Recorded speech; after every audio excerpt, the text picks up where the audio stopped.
Live from the backstretch at historic Saratoga Racecourse, this is Saturdays at the Spa with BRIAN NADEAU.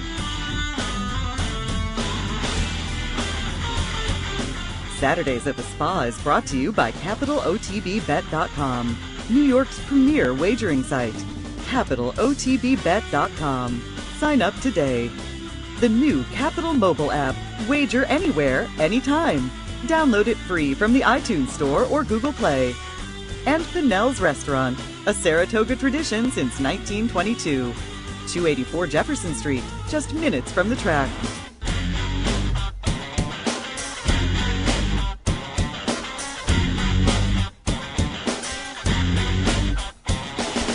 Good morning and welcome to Saturdays at the Spa. BRIAN NADEAU with you as we kick off our second season a little bit earlier here, a week earlier as Saratoga got started on Thursday, July 11th. Happy to be back with you, and we wouldn't be able to do it first and foremost without one of our key sponsors, Pinnell's over at 284 Jefferson. I can pretty much turn around and see it, so we're happy to have them back with us for our second year, and they've been a great supporter of OTB for many years. So happy to be with them. We've got a good slate on today. I'm going to bring Tommy BELLHOUSE of WESTPOINT Thoroughbreds in a second, and David O'Rourke, the new president and CEO of NYRA, is going to stop by. Looking really forward and appreciative to that, as busy man these days, taking over his first summer as the boss in Saratoga. And then I'm really happy our last segment.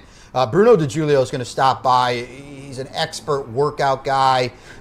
He's kind of like the eyes on paper that you might not see, and you don't get to see a lot of horses in the morning. So Bruno's going to stop by. We're going to talk about workouts. We're going to talk about 2-year-olds, maybe any horses he likes. But we're going to start it off here in 2019 with one of the first guys I met in racing, and one of the best guys in racing, and one of the few guys, Tommy BELLHOUSE of WESTPOINT Thoroughbreds, Chief Operating Officer. And I was going to say, I was thinking about this earlier this morning, one of the few guys that might rival my old boss and one of my old friends and your friend, Sean Clancy, as the first guy here in the morning, maybe, at Saratoga on the golf cart? Yeah, Terry likes to say I like to check legs before anything goes out to the track. I love to get here early. That's kind of become a little bit of my trademark, and have my coffee. And there is a tranquility and peacefulness of being here and just spending a little bit of time before the chaos and craziness starts, which we love, by the way, getting as many people out and involved in the game as we do. But we're really pleased, and I feel great. I'm batting leadoff with a couple of heavy hitters behind. We got the CEO, David O'Rourke, and then the legend, Bruno by the work. So I feel like I'm 27 Yankees. I'm just batting leadoff here. It's never, well, I was going to say it's never a bad thing, but it might be a bad thing to always keep the phone on during Saratoga because you don't know when you're going to get the call. But we're happy to have you with us. We're going to talk horses in a little bit, but I want you to talk about not only what you do with WestPoint, but what WestPoint Thoroughbreds is. I would say you are the premier partnership in racing. I've got a list here of not only horses, but places you've been able to take clients. And I'll list the horses: Twilight Eclipse, Macho Again, Awesome Gem, Flashy Bull, Lear's Princess beating Rags to Riches, Ring Weekend, Always Dreaming, by the way, and then the Derby, the Preakness, the Belmont Breeders' Cups. The places WestPoint Thoroughbreds has been in this sport, will continue to go in this sport, and as a guy, and Terry Finley, of course, at the top of the list, the top dog at WestPoint, but where you've been able to bring the partners, and I know you guys winning a race is a celebration in and of itself. Talk a little bit about what you guys do and where the spots you can put partners in. Yeah, thank you. And it's, this overnight success has been 27 years in the making, the brainchild of Terry and Debbie Finley. What we like to really talk about is to try to provide an experience, an ownership experience that allows folks to get involved at some of the highest levels in racing. I'd love to think that in our offerings, financially will range in a wide variety. Some of our most successful horses have been some of our least expensive horses. So we've given some people an opportunity to be on the Triple Crown Trail or to go to Dubai with Twilight Eclipse, like you mentioned. But it's really about giving them the opportunity to be inside the velvet rope, feel like the perks of ownership, and really just get more and more people involved in the sport that we all love so much. 109 stakes wins and counting, 11 grades ones, over 50 million in earnings. Very active at the sales here as well. What is Tommy Bellhouse doing? I know for the partnership, I know your list is extensive and expansive, but the race day, I guess, talk a little bit about that for what a partner has. I know you're getting tickets and showing fans the races. What can they expect if they're a partner at West Point? Well, the company now, we manage over 90 horses across the country, which is really quite amazing. I blame it all on Commanding Curve. I think when we ran second in the Kentucky Derby with Commanding Curve to California Chrome, our visions of a smaller type setup really kind of went out the window, because it changed how we look at things, and really having people not just buy into a horse with us, but really take emotional ownership of the whole stable. And you look at a day like today, we're running 6 horses across the country. We have 2 here at the Spa, which is unbelievably exciting. We'll touch on in a minute. We have 2 horses at Laurel. We have a horse and a stake at Arlington, and we have a first-time starter that we bought at OBS that's going to run at Ellis with Dallas Stewart. So, on a day in and day out basis, what we're trying to do is, in the morning here at Saratoga and at Del Mar, Jeff Lifson, my counterpart, and Nancy DeLassy are out at Del Mar doing the same thing. Having our partners and our potential partners come out and enjoy the scene. It's the one great thing. I mean, we had Mariano Rivera here yesterday at the track. In horse racing, you can come to the coffee stand and meet the Mariano Riveras of our game, and it's the thing that I've loved over the years, that the intimacy of racing, and there aren't the barriers that exist in other sports where you get to meet the superstars, and our partners get to meet the trainers, get to meet the jockeys, and really they have a lot of input. We use a contact management system called Salesforce Chatter that allows people to communicate with us, share their opinions. Now, Terry is the managing partner, Aaron Birkenau is the racing manager, but we constantly are getting feedback from our partners and ultimately our trainers who make most of the decisions. You mentioned you've got a couple today. You got Originator coming back. I think probably one of your more exciting horses. We're going to show a video up here, just missing in the Saratoga Stakes last year, the Coronation Cup. Now, she hasn't run in September. We'll get that video up here. Just to miss in the Saratoga Stakes is got to be exciting. Off the layoff, I want you to talk a little bit. You said Terry saw her live, because you do buy horses off the track as well. Yeah, in addition to 2-year-olds and yearlings, which are the lion's share of our class, we do occasionally buy horses off the racetrack or pieces of horses off the racetrack.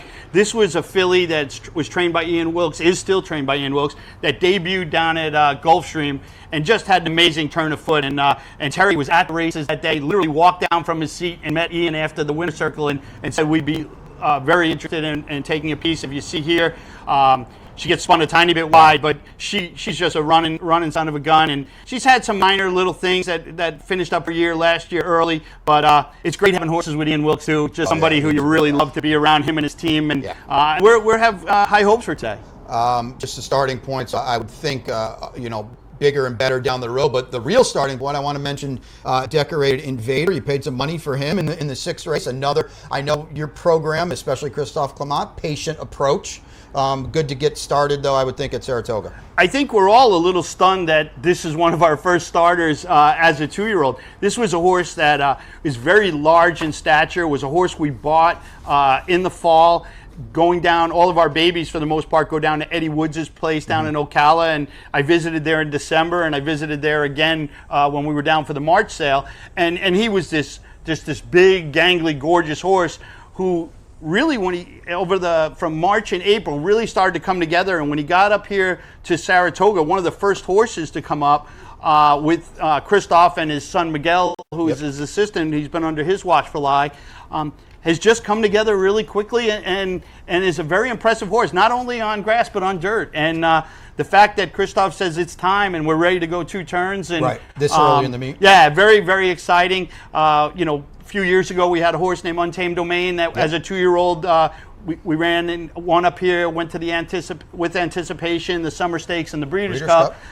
So, you know, this horse gives you a little license to dream like that as well. Quickly, Tommy, before I let you go, we're always talking 2-year-olds up here. You got one today, but any other names we should remember, write on paper, you're excited about?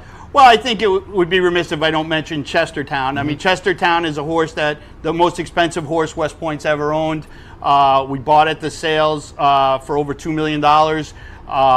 Chester Broman, who bred the horse, who usually has always just bred to race, stayed in for a large piece of this horse, and a number of our partners jumped in as well at the sale. So anytime you have that kind of excitement, it's a Tappet colt out of the Mike Hushin trained Grade 1 winner Artemis Agatera, who, if you the NYRA circuit, you remember she was just a running son of a gun, and we're excited. He's up here at Oklahoma with Steve Asmussen, who's kind of the master of the Tappets. So sometime I'd say mid-meet, you'll probably see him debut in a New York bred race and then go on from there. And quickly, obviously you're a guy that's at the track all the time. If people want to get involved, website. Yeah, the website is, we like to think we're very proud of it. It's very comprehensive. www.westpointtb.com. And you know, you can contact that through us and we'll get back to you ASAP. And if you're out here and you're going to be in Saratoga, just reach out to the website and we'd love to have you out and show you our operation. Meet the team. Tommy Bellhouse, I know this one is going to hit you right between the eyes, my friend. A $100 gift certificate to Pinnell's. Have you ever been to Pinnell's? Actually, I thought when you said that Pinnell's was a sponsor here, I was thinking, well, did they pay for my appearance? You know, but my wife and I love Pinnell's, and this is awesome. Of course, just blocks from the track every day here. Great Italian food since 1922. Tommy Bellhouse, I appreciate you stopping by. Always a pleasure, my friend. Kicking it off. He's here at the track early. He's here at the track late. See him, say hi. He's one of the great ambassadors for racing, too. So, Tommy, I appreciate it. It'll bring us to our first break on Saturdays at the Spa. When we come back, David O'Rourke, new CEO and president of NYRA, overseeing his first Saratoga. Stay tuned.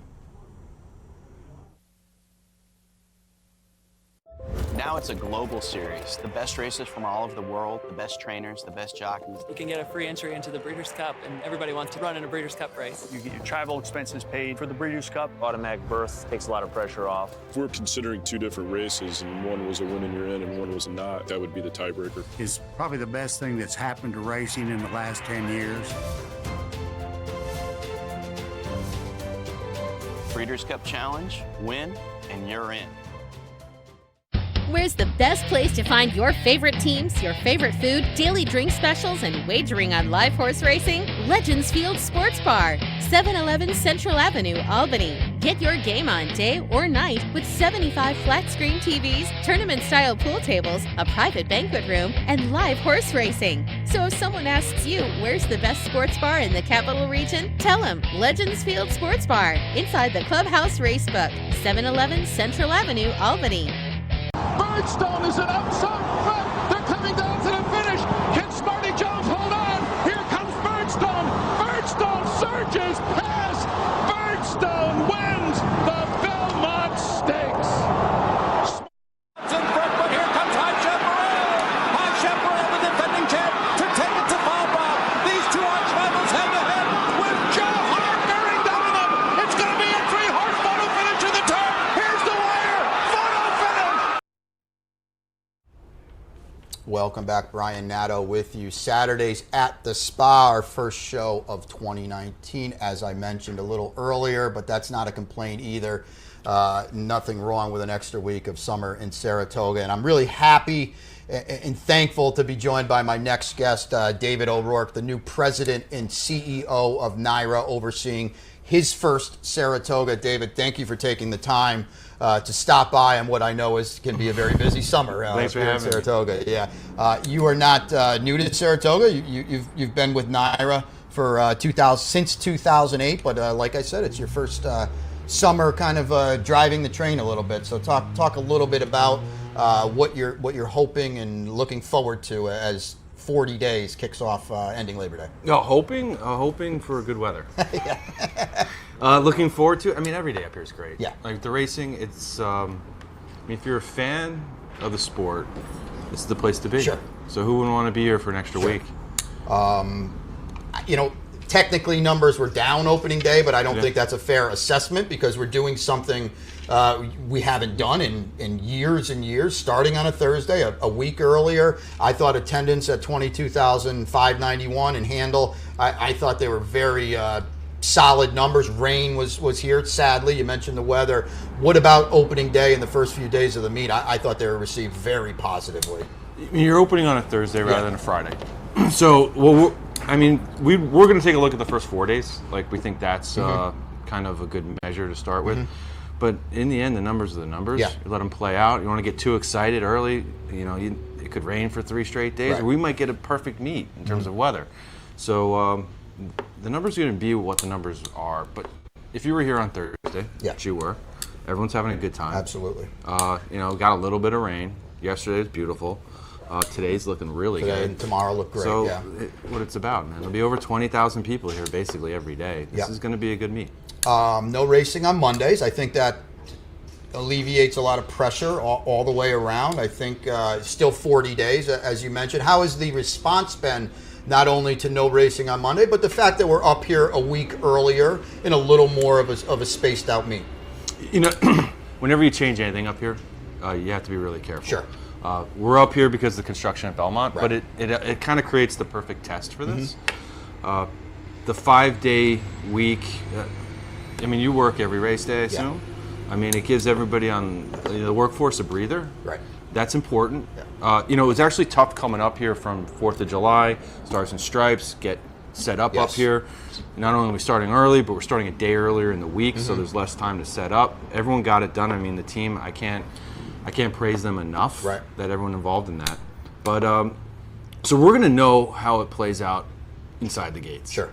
The question is, how does it impact us, the community outside the gates? Because it's an ecosystem, the whole region, in terms of the track, the tourism hub during this period of time. So, you know, how do the hotels perform? How do the restaurants perform? I mean, theoretically, on paper, you get an extra weekend. Looks good, sounds good. But let's see how it plays out. So we'll be back up here after the meet, talking to the chamber, for instance, and let's have an open dialogue. I mean, there's no reason to ever get defensive on it because it's just this has to work for everyone. Sure. You mentioned construction at Belmont, but obviously first and foremost here at Saratoga, the new 1863 club debuted on Thursday. Talk a little bit about, and we've got some video of it here. What the 1863 Club is, what it's hoping to offer, your customer and the vibe and how it was received over the first 2 days of racing. The concept of the club has really been around since I got here. There was a master plan done 8 to 10 years ago on this property, and there was a tent, the At the Rail, that we're all familiar with, if anyone who's been here, on that piece of real estate. So it was really the logical place to build something, but what do you build? I mean, you're building on sacred ground here, in essence. So a lot of planning went into the club. We had suites on the turn, so incorporating the rail tent, the suites, it was kind of a logical add. And then the club. The club was kind of the concept that got fleshed out over the last couple of years in terms of let's build a bridge across the path. Let's connect it to the boxes. You know, the At the Rail tent, the suites on the turn, they were nice in terms of their location. The amenity level that you can put in with temporary structures is not as high as a permanent one, obviously. And they were also kind of separated from the rest of the vibe, for lack of a better term. So we think the club incorporates everything in. I mean, I was just looking at it across the track. Yeah. It fits. It really does. It really does. Fit. And once the patina gets on the roof, it's going to look like it's been here for a while. And that's the gradual kind of fading darkening, of the, Okay. And that'll happen probably by next year. It'll look good. A new word I learned this summer at Saratoga. I said to someone, "Boy, that roof is really the tint is really bright." And they said that's, and then I said, "Oh, that's what that is." So, your predecessor, Chris Kay, was instrumental in putting in the stretch last year, and obviously now the 1863 Club this year. And I asked him this question, and I'll ask you: you're walking a fine line of keeping arguably the most historic facility in all of racing, but you want to modernize it as well. So I would think that's very close to the cutting edge. And how do you walk that kind of fine line to put something new in as racing adapts in a new world, but to keep the same kind of feel that structure is? First, you take a long time and think about it for a long time. Now, even the stretch, because that concept came out of the same master plan, actually. The thought was to put another building beyond it on the other side. And the question, I can remember being in the conversation, was that was such an underutilized area of the grandstand. 85 to 90% of the days. Up that way, you're not getting a lot of people. So why not bring the crowd back into the building and build something where people could have high-end amenities but not have to wear a suit, for lack of a better term. There's a demand for that, believe it or not. So it's time. You can't make quick decisions up here. You don't want to. Decisions that you make here are going to last generations. So and have a lasting impact. And there's a lot of people willing to put their input and time into it up here. People are passionate in this area about this track. And they hold it close to home, as they should, and they don't want sudden change. It's a very powerful asset for us to have that. So anything that we do up here, it takes time. In terms of major capital investments, I think you'll see small things in the next few years. A lot of restoration, but we might have really grabbed the last major piece of real estate in terms of 1863, in terms of dramatic you can only do so much to the plant. I mentioned you've been with NYRA since 2008, but you come from a little different side of the spectrum where what you were doing for them before. I know business development, the simulcast, very instrumental in the wagering platform, and then getting the races on TV. I know I read when I believe it was Dave Grenning you talked to that this was your dream job. Did you have an idea when you got this job and it instantly said, you know what, I want to do that, or that's the area I want to attack first? What was that? It's a great question, because I did. I came from the finance side, the content, wagering, distribution. But once I was given the role that I have now, it's ownership.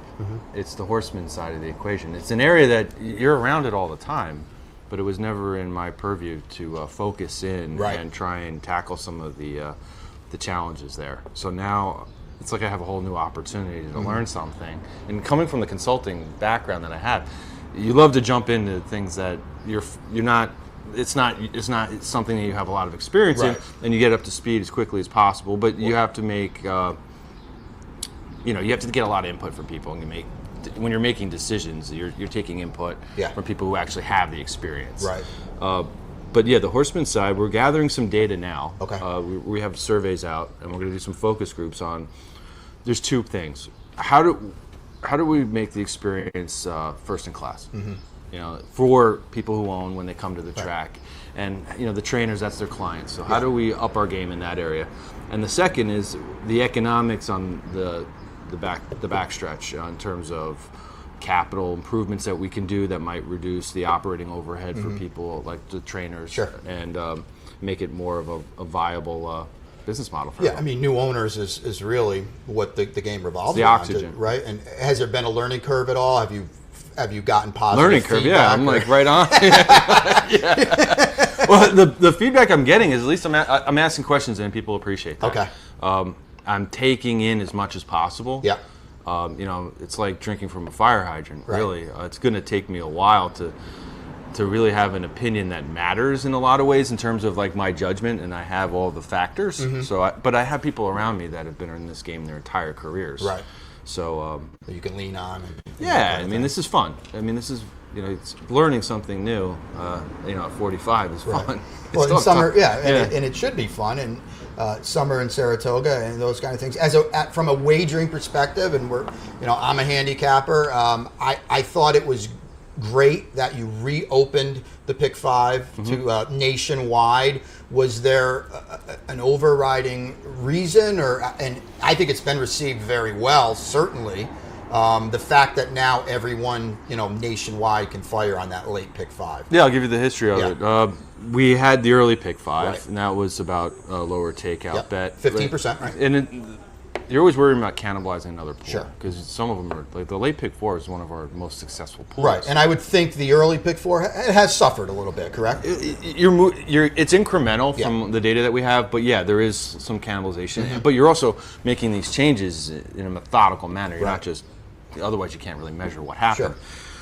In terms of the late Pick 5, there was a conversation with Tony Alavato, who runs NYRA Bets, and we wanted to put the product in, but we were concerned about its impact on the late Pick 4. So there was a suggestion, like, hey, why don't we launch it as sort of an exclusive bet, keep it very retail, look at the pricing differential between the Pick 4. So we did that, and it worked well because we had launched NYRA Bets at the same time. It played out. At some point, it's like, let's find a new trick. Let's open this bet up. It's obviously very popular. We did that. And now it's like, what do we move on to next? How do we focus? NYRA Bets, a lot of the focus on the marketing for that is on the television, the Fox shows. The other one, I read some comments and quotes. The Pick 6 will be changing, and I know the in vogue thing is the jackpot Pick 6. I always felt Saratoga, obviously California's a different animal. They love their Pick 6 out there, but I thought it was healthy up here. But it sounds like at some point in time you will shift or at least introduce a different Pick 6 up here. Well, we've been working for a while to get the jackpot. Okay. I think we're going to call it the Empire Pick 6, but it's a jackpot Pick 6 implemented. And I have a group, we have a group in NYRA internally that that's all they think about is wagering. Yeah, sure. So this dialogue goes on for 6 months, and ask Andy, and then there's a core group that love this, and we discuss it all the time. Right. Like I was talking about, it's dinner last night. So the thing is, the demand out there is for this Pick 6, low denomination, high payout bet. However, now you have this classic Pick 6, a $2 bet that has a very core group of players. Yes. And now Saratoga, or NYRA, I should say, is one of the. Is it the only? It's the only one that I'm aware of. Yeah, the $2 Pick 6. My question is, can you have both? Now, you don't want it to confuse people. Right. Though. So what I actually found out recently is, like, if you were to do both bets, because they're different on the pari-mutuel back end in terms of the calcs, you can't have them on the same card. So I'm like, that's not the worst thing in the world. Like, all right, so we put an Empire Pick 6 out there. That's a very retail focused bet. It's cool. It's like a lottery ticket, and you can handicap it 20 cents. If you had a separate classic Pick 6 on a separate card, that customer's probably not. They're going to be able to find it. They know what they're doing. Yes, they know what they're doing. Right. So it's drop down or what. So why?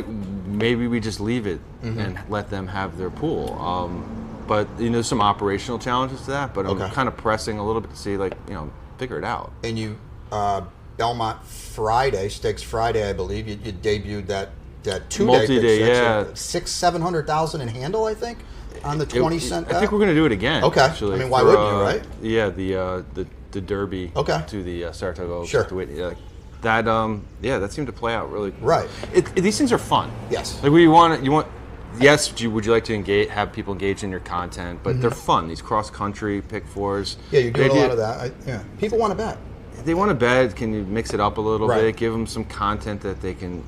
Maybe you can introduce them to some other content, with ours. Right. So, that's what it's about. It's entertainment product. And I think Saratoga, especially with the deep fields, the competitive fields, it is an ideal testing ground for stuff like this. That's why we'd like to try the jackpot while we're up here, but we'll find out. Yeah. What would you want to do? What would I want to do? I am a traditionalist. I think I saw it the other day. The handle was very solid, but I do like the traditional Pick 6 in that it can still get big up here. I don't want to see a $12,000 carryover on Thursday at Aqueduct. I think that's different. But I think up here, I think it still does have merit. But with that being said, you know, people want to chase the big pot at the end of the rainbow. Would you change the base? Would I change the? I think $1 would be. Yeah. I think $1 might be the magic number. Because you have to have a bankroll to get in. You do have to have a bankroll. There's no doubt about that. The $2 pick six, and you know, things go up exponentially when you're playing that. I think the $1 might be the perfect middle ground. But again, there's a fine line to that too. I think there is something to be said, especially at Saratoga, where a lot of your betting handle is a casual bettor. Yeah. You are probably getting, I don't even have 15% of the handle on a $2 pick six from the people hanging out in the picnic area, or you know, having a beer. But if you open that up to a 20-cent bet, now your picnic table of 10 people drinking their beer in the backyard is taking $20 from every person, and here's your ticket. And I think the 20-cent bet gives you so much bang for your buck too. Well, yeah, because I came into this from the outside. So one of the things I've noticed with the low denomination bets, because you know, I'm thinking of it as an entertainment product in a lot of ways. Right. You're alive, like let's just say it's 5 races or 6 races, but you're alive through 4 or 5 of them. Yeah. I mean, how exciting is that? It's huge. And you know, that's part of the experience. Yeah. And with the 20-cent base, it's easier to get that. And you know, Saratoga is unique in and of itself, as you know, with the backyard, with families, with people. You know, there's not 2 people sitting in the backyard. There's groups of 10 people, and then you know you get that aspect of it. And everybody puts $20 in, and all of a sudden, I do think there is a place for that. I think it's interesting that you are thinking really outside the box. Is there a place for both of them as well? And I think it's a different client. It is a different client. It's absolutely a different client. I have friends that say, why don't we, you know, even the pick 4 now has lost that aura of, wow, I can hit for $10,000 because the 50 cents lets everybody in. I've had people think really outside the box and say, what if they did that for a $2 bet too? Again, they're different groups that are interested in those kind of plays. Well, Travis Stone once said, why not a $10 double? Yeah. Yeah, you know what I mean? Like, that's interesting, because it was like, you know, it's a kind of a, the best thing about pari-mutuel is you can play around with the menu. As long as you leave the core alone, like adding an additional pool, you're going to see what happens. It doesn't usually hurt. I know, we'll get you out of here in a second. I know you sat in on some of the sports betting meetings downstate. It's kind of close to our heart here because it's coming in Schenectady, in Rivers Casino down there. Do you see a future where the racetrack where they kind of meet a little bit and have a partnership? Yeah, and it's important. It can play out in different ways than the affiliate model. I'm sure you guys had understood what that would do. But as a content producer, as a track, we firmly believe that sports betting is going to broaden the market. As it should. You know, now you have all these other products on the store shelf. Right. We think racing fits right in there. We're in sports betting. I mean, so we think we fit right in there. So I want to be in the business store. And so this is good. Yeah, like, this is going to be a good thing. They do go hand in hand. I always think, I play a lot of poker. You sit at a poker table. Typically, there's 3 or 4 guys with a racing form and stuff. These are things that should intertwine with each other, I would think, and I would think there's a market there going forward. And frankly, it opens us up to demos, right? To more demos. Yeah. Like, you know, somebody might be interested in football. They want to bet football. Well, if we're on that platform, you know, Saratoga rolls around. They have an account already. Because right now we've been trying to pull people in. Once we get them in the gates here, it's an easy sell. It's an easy sell. You have to get them here, though. But to get them online to bet just horse racing, that's a little bit more of a niche customer. Now, if you're offering all other sports or some other platform is, we think our content really competes well, and it's a really good wagering product. 2 days down, 38 to go. We've got a great Diana today. I want to say first and foremost, congratulations, but thank you for taking the time. Thank you. This is great. Summer in Saratoga can be pretty hectic, especially first year on this job. So David O'Rourke, thanks so much for stopping by. Really appreciate it. David O'Rourke, new president and CEO of NYRA. That will bring us up to our second break here Saturdays at the Spa. When we come back, Bruno DeJulio stopping by. Stay tuned. In a recent study of some of the top online wagering sites, Capital OTB won big in total player rewards, far surpassing some of the best-known wagering sites in America. While other rewards programs simply offer you points redeemable for gift cards, Capital OTB's rebates are paid to you in actual cash. Plus, Capital OTB gives you full and immediate access to your money. So if all you're getting now are points and gift cards, join Capital OTB Player Rewards today and get cash back. Visit CapitalOTBBet.com and sign up today. No matter where in the world you are, the excitement of wagering on horse racing is just a click away. You'll get live streaming, past performances, race replays, our virtual tote board, analysis and selections from professional handicappers, a simple, safe, and secure wagering platform, and best of all, you get track prices. CapitalOTBBet.com. Bet any place, anytime at CapitalOTBBet.com. And be sure to download our new mobile app from the iTunes Store or Google Play.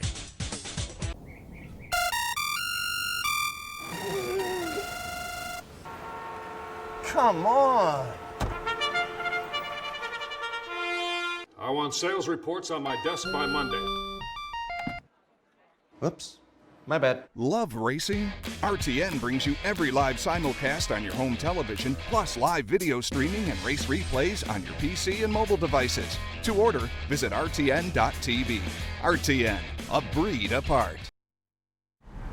Welcome back, Brian Nadeau with you. Saturdays at the Spa, our first of the meet. And I can't say thanks enough for Dave O'Rourke for taking the time to stop by. And I don't want to speak for everyone watching, but I thought he was absolutely great. I thought he was on the cusp, but understood what's going on here in Saratoga, not only from a customer fan appreciation perspective, but from the wagering perspective too. And you know, let's just be honest, the betting dollar is what drives our sport. And I really, just sitting here listening to him, you could tell not only does he know what he's talking about, but he knows what the fans want and what to give them. And it sounds like we're really, Saratoga, NYRA in general, but here at Saratoga, it's an exciting time, and we're in a good place because, some new innovative wagers are coming out, and it really just seems like, as he left the chair here, he knows what's to do and what's happening here, and I really look forward to his reign here at NYRA because, Dave, like I mentioned, from that other side, from that simulcast, from that wagering, from that television perspective, I think he's got a really good feel. So, stay tuned at Saratoga. We talk late pick 5 and then the upcoming pick 6 in some way, shape, or form. We've got Bruno DeJulio on his way here, just getting done with turf works over across the street. So I want to talk a little bit. I mentioned it earlier and I've mentioned it throughout. It's a phenomenal running of the Diana today, and it's a fascinating race in that there's only 6 horses. From a pace dynamic, there's a lot going on because we've got Peter Brandt's tie down inside for Chad, the rabbit. Let's just be honest. Blinkers go on. She's here to set an energetic pace for stablemates Sister Charlie and Homerique. But we're going to bring up video of Rushing Fall winning the Just a Game at a snappy one-turn mile at Belmont Park. And we're going to pick it up on the backstretch, I believe. And here she is. Here's Daddy is a Legend, who I like this day for George Weaver, really making Rushing Fall earn it. And Javier Castellano was an expert here, rode a great race, saved a little bit in the stretch. Poor Daddy is a Legend. I kind of fear she got her heart broken here because it looked off the turn like she was going to win, and she tried to win this race, and what happened was she lost second because of it, and that's Bo Recall closing late. Rushing Fall wants to beat you. She's 8 for 9. She's done it on the lead in 3 straight. She will not do it on the lead today. And that's where the race dynamics of the Diana come into play. And it's a cat and mouse jockey's game. She's rated in the past. She's going to have to do it here. I want to bring up video now of Homerique winning the New York. I love this filly today. We've got Bruno off the air. We're going to get to him in a second.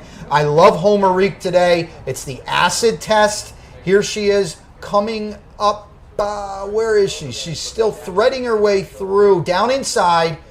I thought this race was phenomenal from her perspective that she didn't get a lot of run here. She only ran about a furlong this day. She comes through, loads up late, fires hard late, and a comfortable winner over stablemate competition of ideas. You see she's got a little left. Like I said, she steps up today.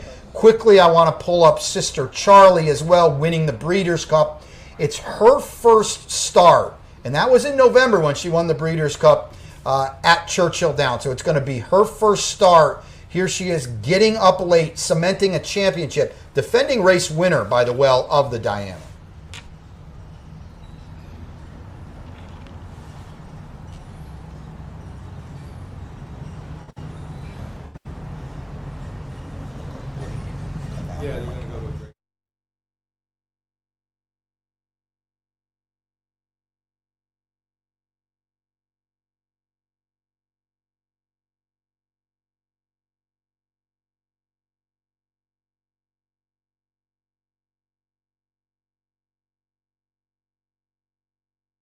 Seems to have this race over a barrel. I know Sully likes Mitchell Road. I have respect for her. I have respect for Graham Motion. He's been second in this race 5 times. I think this is Chad's race to lose, but it's just a matter of who you like amongst his big 3. 3 absolute superstars. One more quick break here on Saturdays at the Spa, our final one. When we come back, we've got Bruno DeJulio here, clocker extraordinaire. He's going to talk a little bit about workouts, some spot plays today, as well as horses he's seen here on the grounds. Stay tuned. Right back with Bruno DeJulio. All right. Hey, man. Hey, buddy. Thank you.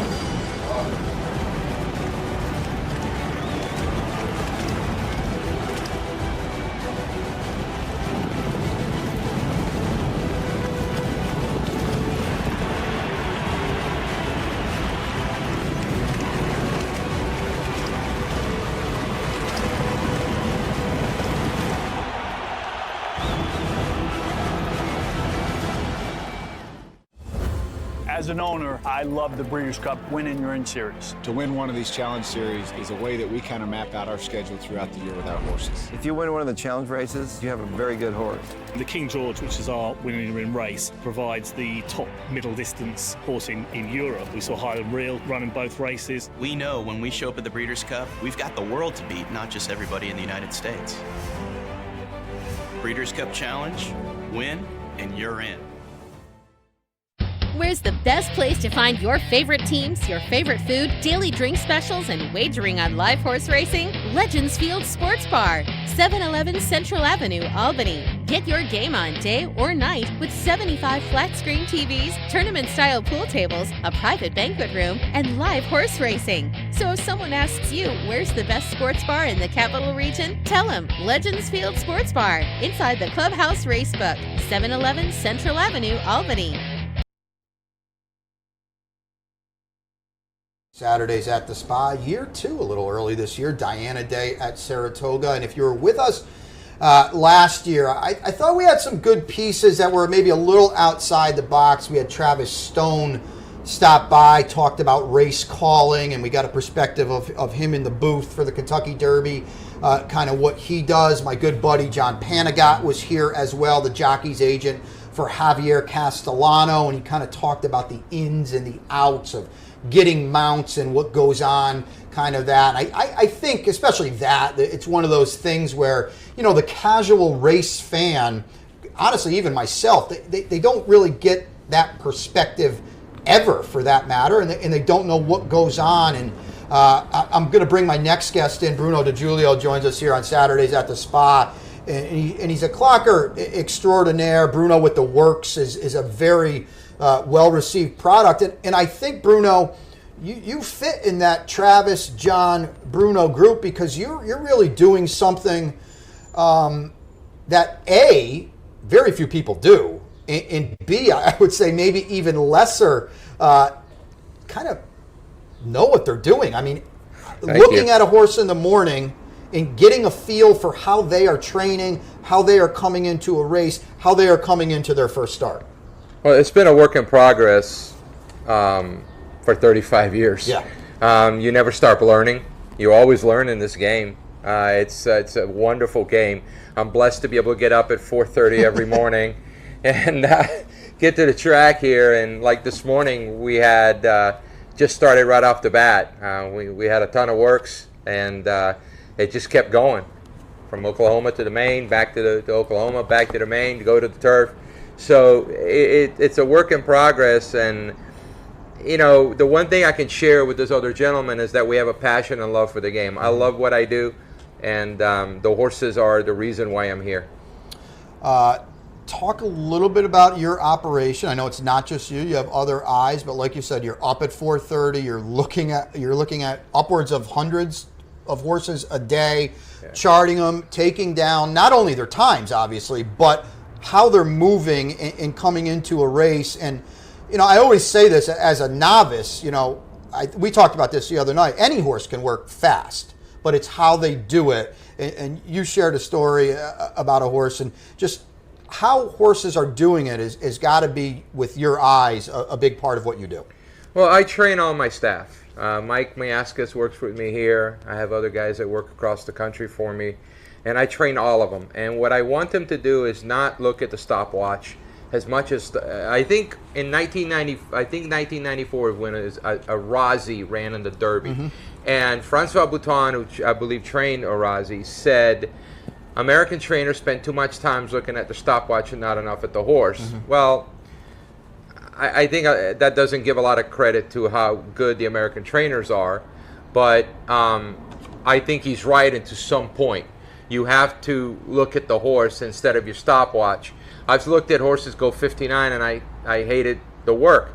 I've seen horses going 59, and then when they come back, and if I can share the story, last year here on August 8th, a horse named Boldor worked 59 out of the gate. Worked hard with 45 and 4, 59, galloped out great. Comes back underneath us, and I was there with my two main guys, and they're like, "Oh, you got to like that work." And I'm watching the horse down below me, and his eyes are bugging out. His nostrils are flaring. His head is down, and I'm like, he's done. This horse right now, he is completely over the top. That work blew his mind. And understanding and not only looking at the horse itself, but actually watching him and knowing the Steve Asmussen, understanding and interpreting the Steve Asmussen shed row, I knew that Steve would see the same thing. Guess what? He doesn't run back to Keeneland, and we got $10 on him after he was working 14-101, because Steve learned that if I go try and work that horse hard and do that, he'll back up on me, so I'll just get him fit. I know what he can do, and sure enough, he beat a horse of Larry Jones that day, Super Steed, and paid $10, and I think I hit the pick 4 that day for $6,000. That's the little kind of information by just paying attention to what you're seeing, other than looking at a stopwatch and looking at the horse the way he acts. Because you see the racing form on paper, that looks like a really sharp work, but you were there to see it, and again, that's the biggest edge that I think your product has. That, you know, yeah, it looked fast on a few numbers, but I saw it.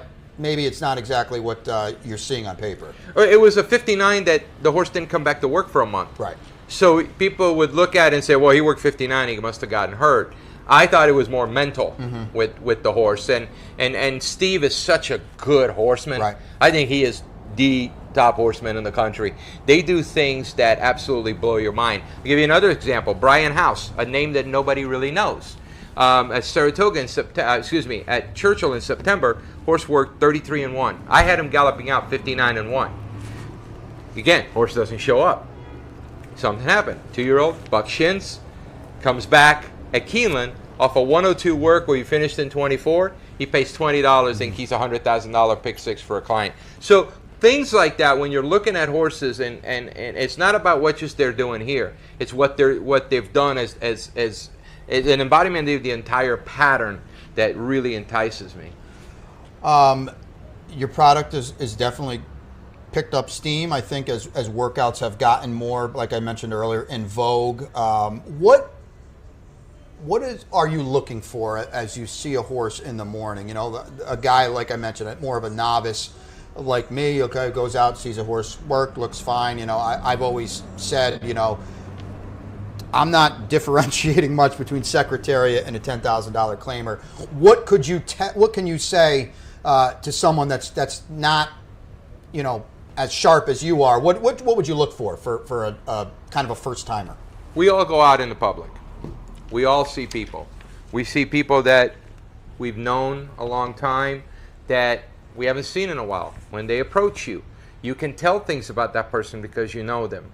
And you can tell whether they're nervous, they're edgy, things like that. Getting to know a horse is like getting to know a person. But also, first impressions are very important. If you go out here and you look at Tacitus for Belmont, he embodies a lot of confidence, the way he moves, the way he acts. You can separate him from the rest. And that's what it's all about. Sometimes people make it harder than what it is. But if a horse walks by you and he looks really good, that is a sign of your impression of that horse. Now, there are little things that you pick up on. Weight, mannerism, how their ears are very important. They go back and forth. If they're pinned, that's not a happy horse. It's like you go to your cat and he pins his ears. You're not going to touch your cat. You're going to be careful, or your dog. But with horses the same way. Their ears tell us a lot about their emotion. Their ears also are a judge of things at a distance, and they judge things at a distance. So sometimes you hear horses with their ears up like this, straight up like this, and they don't move. It's like your dog looking at something in the distance. He's alarmed. That's something to keep to note at. The ears back and forth tells me they're listening to their rider. They're listening to the rider saying, "What do you want me to do? I'm ready to do whatever you want. Just let me go, or just tell me, I'll do what you want." And I love that in horses. I know when we talked the other day, I overheard you saying your best bet of Thursday turned out to be Comical in the Schuylerville, and she won for Doug O'Neill, and Javier was aboard, I believe. What did you see with her? Because horses, you're seeing a lot of horses that don't necessarily post published workouts. They might just be getting their exercise and things like that. What did you see from her that said it's go time on Thursday? Well, the one thing that I think that makes us stand out is that I have a dedicated person that does all the markings for me. So in other words, when we produce our work tab sheets, I have all the markings on every horse. So I can look at a horse at a track and then in the morning look for it in the gallops. So not only on a shipper, I had seen workouts on video on Comical, I'd seen her race. My head of West Coast operations, Brian Lazarica, was touting the horse, telling me the horse is really outstanding. And I went and watched the race myself that she broke her maiden. She was on the wraps. I knew she had more. Knowing the Doug O'Neill group, I know how they train. I watched the way she trained. She was fit. That track at Santa Anita is this deep, so they're fit coming over. And I got to see her gallop. When I saw her gallop, I went, okay, that's the horse right there. Because it embodied everything I wanted to see in a sharp horse, ready, fit horse, ready to run. And I thought she was the best horse in the field. Right. Without giving the product away today, anybody today that I know we talked about Prosperity. She's a horse you've seen for Graham. It's the 8th race. The 8th race, the 3-horse Prosperity. You saw her not working, but you've seen her up close and personal. Yeah, and I try to pay attention to horses that are galloping. They're coming by me, especially from barns that just shipped in. I want to get a feel for that barn, what they look like, how they move. And she's a Tappet filly, 3-year-old. She's starting her career late. But I just noticed that she is a pretty filly, pretty mover. And and here's the beauty about it, Brian, is I go out and buy my own horses. I breed my own horses. Ever since I started doing that 10 years ago, I improved 10 times over. And looking at horses and understanding why they come in and out of form, and they come in and out of the sales, and why they cost a lot of money. This is a Gainesway bred filly that they kept. Right. So she's a 3-horse with Trevor McCarthy on for Grand Mo. She's 8-1 in a field that I think that I think can be won on the dirt. There isn't any monsters in there, especially the 3 and up. There's a reason why they're 3 and up. Right. If she goes out there and she had a 13 change work over there, and she had a 101 out of the gate, and he brings his own rider. I got a feeling today he's saying, hey, I want to do something with this filly, get her to run. A lot of my guys swear by your product, and the thing I like about it too is that you are very diligent assigning you have a star rating, and you don't look at 50 horses and 32 of them are 4 stars. It's always like, Bruno 4-starred this horse today. So you are very diligent and you need to earn it to get a big rating. Yeah. And I think that's, you know, as a guy that has seen your reports before, and anybody out there thinking about, you know, jumping aboard, I recommend it because to me that really speaks volumes of you really like this horse, because you might look through a Saturday card, you might see 7 4-star works, and I think that really separates them to me, as opposed to somebody saying, oh, this horse worked great, and you look and you see 35 of them. I don't take that as seriously. I agree with you, 100%. I sat in the infield at Del Mar in 1985, and I was handicapping. I started handicapping. I was making my own numbers, and I thought, how great would it be just to be able to have workout information? And I looked for it, and I found that, and I couldn't read it, and eventually I got into the backstretch. I eventually started clocking, and I just find that our product is geared for you to make up your own mind. Yes, we do suggested picks. Yes, we do tickets. But we want you to make up your mind. We want you to look at, like yesterday in the feature race, and see that we have a workout from Mr. Haverkamp, a 4-star work on our sheet, third, in all our pick 4, pick 5 tickets.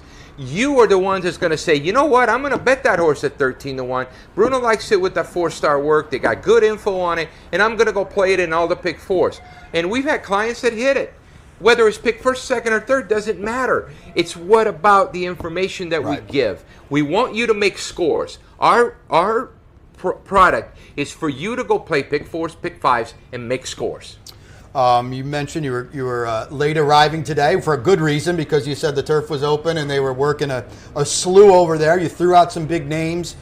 You saw some big horses today that are getting ready for important stakes races. Anybody you saw today before I let you go that kind of said, well, remember him later in the meet?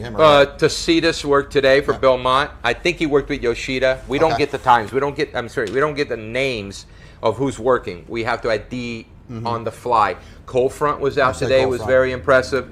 I got my book here that, you know, if you try to read it, it's Chinese hieroglyphics, you know, that you go through, and I don't think it comes across, but for example, this is one of our pages here, and if you can read that, you know, good luck to you. But it makes sense to me. It makes sense to me from the standpoint that I have my own little notations and things. Yoshida went 37-1, 48-4, 101. Going from the half down to the 5/8 and down to the 7/8 on the Oklahoma track, and then galloping out. What I liked about it is the horse went 11-3 in mid-stretch and was in control the entire way. Just looking at, you know, I had Global Campaign today. Oh, sure. I had him 48-3 from the half-mile pole. I thought he looked great. He probably went 5/8 and 101. I thought he looked fantastic. He's a horse that people have forgotten. Yeah, Jim Dandy. He won the Peter Pan, the prep for the Belmont down at Belmont, and passed on that race. Passed on, I want to say, the Ohio Derby, but I did see this morning eyeing the Jim Dandy, and he's a nice up-and-coming horse, Dan Huff, Sagamore Farm. And Chad Brown had, I believe, and I'm hoping I'm right. I'm usually 100%. I'm about 90% right when I call it on the fly. Highest Honors worked for Chad on the main today, and he looked really good. Chad had quite a few that worked today. Let's see. Just flipping through. King for a Day worked. Okay. Johnny V was on the outside. I want to say, just right is the name of the horse of the other Pletcher. But King for a Day went 25, 49-2, 101. Went out in 15-1. I think he'll probably get a 49 or a 101, but he really went 3/4. Okay. So that's a few horses. Bruno DeJulio. Bruno with the works. Check it out. Like I said, I've used it. I have guys that swear by it. Bruno, I want to give you this for stopping by. It's a $100 gift certificate. Oh, wow. Jacob and Anthony's in town. I know you like your restaurants. Fantastic. So take that and enjoy it. And really quickly, before we go, you and I are partners, partnering with Stuart DeVoe over at the Embassy Suites for a really good charity. I think we've got the copy up. Talk really quickly about what Stuart and you, I mean, I'm in it with you, but you and Stuart are driving this train over at the Diamond Club Embassy Suites, handicapping for horses real quickly. 12 handicappers, 3 picks a day from those handicappers. You get 36 horses. You can go pick up the free sheet at the Embassy Suites, Diamond Club every day. Just all we ask is you drop a donation in the donation box. $1, $2. You do good at the track, drop money in, and look at it as karma. You drop some money in for Thoroughbred Aftercare, you're going to have luck at the track. They found 2 damn good pictures of you and I don't know where they I got to pull them listen, out. I can't the match archives. you. No way. So maybe in my 30s and 40s, and no way. Bruno DeJulio, we want to thank him so much for stopping by. It's going to wrap it up here Saturdays at the Spa. Of course, before we let you go, again, we want to thank Pinnell's back again this year. Jake Van Anthony's as well, but Pinnell's right over across the street, 284 Jefferson, open 7 days a week. Great Italian food, great portions as well. I can eat a lot of food, and I'm usually bringing something home from Pinnell's with me. So always appreciate their help over the years at Capital OTB. There it is right there. Since 1922, and they haven't lost any speed. Thanks so much. One down. Get over here today, folks. Diana Day, an absolutely all-star renewal of one of Saratoga's best and most historic races. Brian Nadeau with you. Anthony Mormino coming up in a little bit around noon. He's got the bankroll today. I will see you next week. Good luck. Get out here at the track.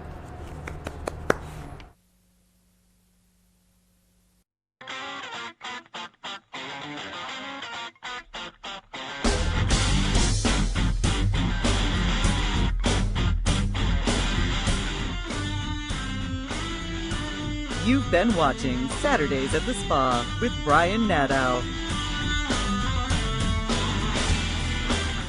Saturdays at the Spa has been brought to you by CapitalOTBBet.com, New York's premier wagering site. CapitalOTBBet.com. Sign up today. The new Capital mobile app. Wager anywhere, anytime. Download it free from the iTunes Store or Google Play. And Pinnell's Restaurant, a Saratoga tradition since 1922. 284 Jefferson Street, just minutes from the track.